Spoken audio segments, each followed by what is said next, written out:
Welcome to Neela's Cookbook. এখানে আটা নিয়ে নিয়েছি 2 কাপ। প্রথমে আমি লবণ দিয়ে দিলাম 1 টিস্পুন, ইস্ট 1 টেবিল চামচ, চিনি 1 টেবিল চামচ। সব একটু মিক্স করে নিব, ভালো করে একটু মিক্স করে নিতে হবে।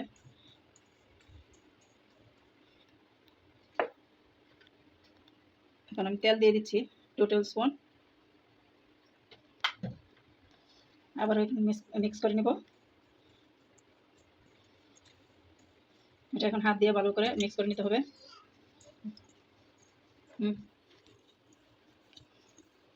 এই যে এগুলো ভালো করে মিক্স করে নিছি, যে এরকম হয়ে যাবে মিক্স হয়ে। এখন আমি দুধ দিয়ে দিচ্ছি।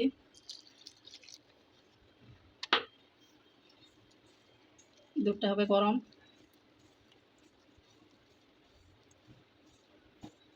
এখানে 1 কাপই লেগে যাবে।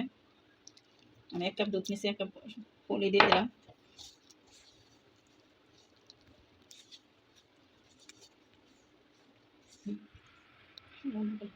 ডোটা হয়ে গেছে, এখন আমি 1 ঘন্টার জন্য ঢেকে রাখবো।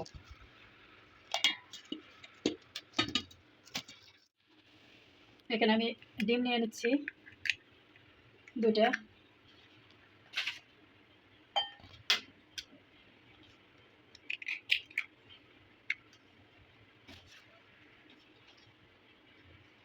দিয়ে দিব 1 চিমটি লবণ, 1 চিমটি জিরা পাউডার, 1 চিমটি চিলি ফ্লেক্স। এখন সব একসাথে মিক্স করে নেব।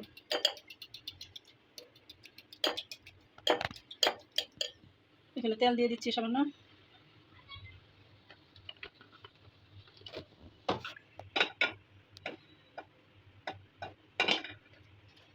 এখন ডিমটা দিয়ে দিচ্ছি।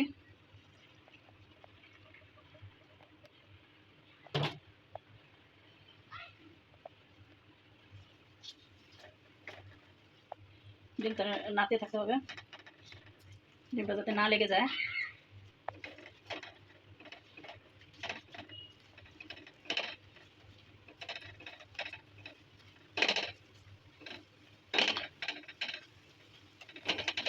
দলা পাকা যাতে না থাকে, একটু সাড়া করে নিতে হবে।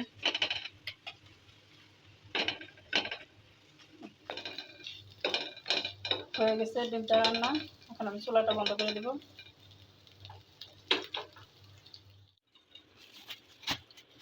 1 ঘন্টা পর আবার চলে আসলাম। আটাগুলির এই অবস্থা হয়েছে।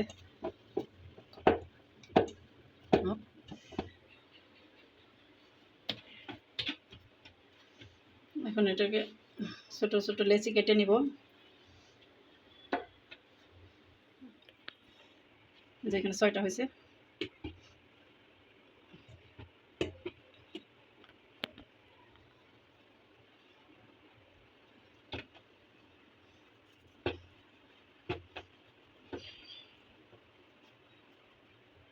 এখন এটার ভিতরে সেই ডিমের পুরটা দিয়ে নিব।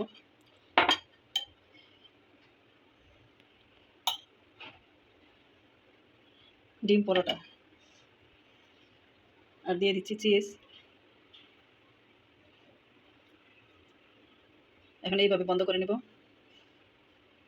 ভালো করে বন্ধ করতে হবে, খেয়াল রাখতে হবে যাতে না বের হয়ে যায়।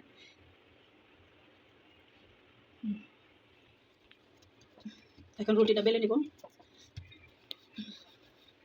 খুবই হালকাভাবে বেলতে হবে।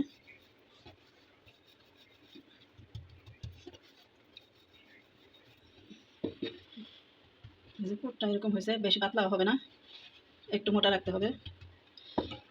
হ্যাঁ, এখন আমি চুলায় দিয়ে ফ্রাই প্যানটা ভালো করে গরম করে নিতে হবে। এখন উল্টায় নেব। এটারে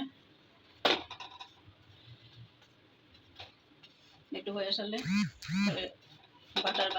বাটার দিব। একদম পরোটাটা হবে নরম তুলতুলে এভাবে তৈরি করলে।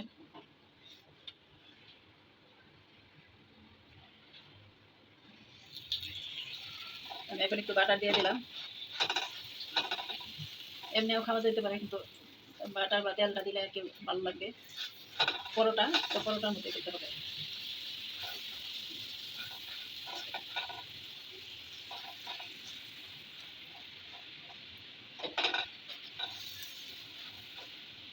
যে ফুলে গেছে, ফুলে টুইটুম ভরে গেছে।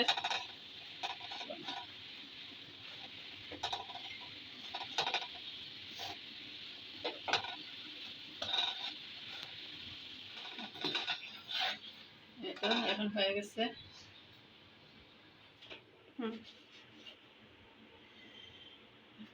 এটা সবগুলো পরোটা হয়ে গেছে।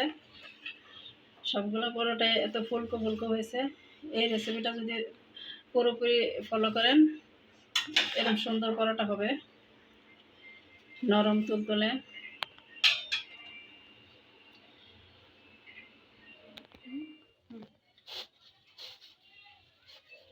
দেখেন রুটিটা বা পরোটাটা কি সুন্দর হয়েছে, একদম নরম তুলতুলে ফ্লফি। ও অনেক গরম, ভিতরে চিজ দেওয়া।